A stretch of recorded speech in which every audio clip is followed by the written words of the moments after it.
चलिए आइए हम लोग जो है एक प्रश्न को जो है बेहतर अप्रोच से समझाने का प्रयास करते हैं। देखिए, जैसे रूट अंडर -4 लिखा हुआ है और फिर रूट अंडर -9 लिखा हुआ। पहले जो है इसका जनरली विधि बताएंगे, जो बच्चा करता है जो कि गलत विधि है, उसके बाद सही विधि बताते हैं।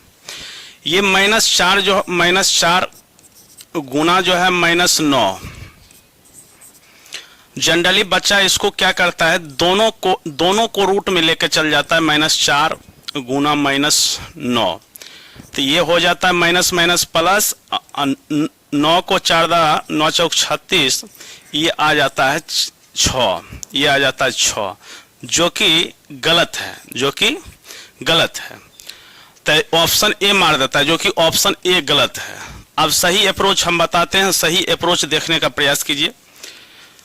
जैसे रूट अंडर ए गुना रूट अंडर बी, जब दो रूट में रहता है तो उसको जो है दोनों रूट को एक साथ तब लिखते हैं, दोनों रूट को गुना में एक साथ तब लिखते हैं जब ए का मान 0 से बड़ा या बराबर हो, बी का भी मान 0 से बड़ा या बराबर हो। यानी कहने का मतलब ऐसा तब लिखेंगे, दोनों रूट में है, दोनों रूट को एक साथ गुना में तब लिखेंगे जब ए का मान 0 से बड़ा रहना चाहिए।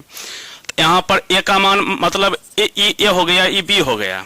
ए है -4 जो कि 0 से बड़ा नहीं है, जिसके कारण ऐसा लिखना गलत है, ऐसा लिखना गलत है। तो इसके लिए क्या करेंगे, ये जो -√4 है गुना -9 है, इसको इस प्रकार लिख देंगे, 4 गुना -1, ये लिखा गया। इसको लिख देंगे 9 गुना -1, ये हो गया 4, बाहर निकलेगा 2। याद रख लीजिए रूट -1 का मान जो है आई होता है। ये क्लास 11 का जो है सिलेबस में दिया हुआ गणित में रूट आई का मान जो होता है आई होता है।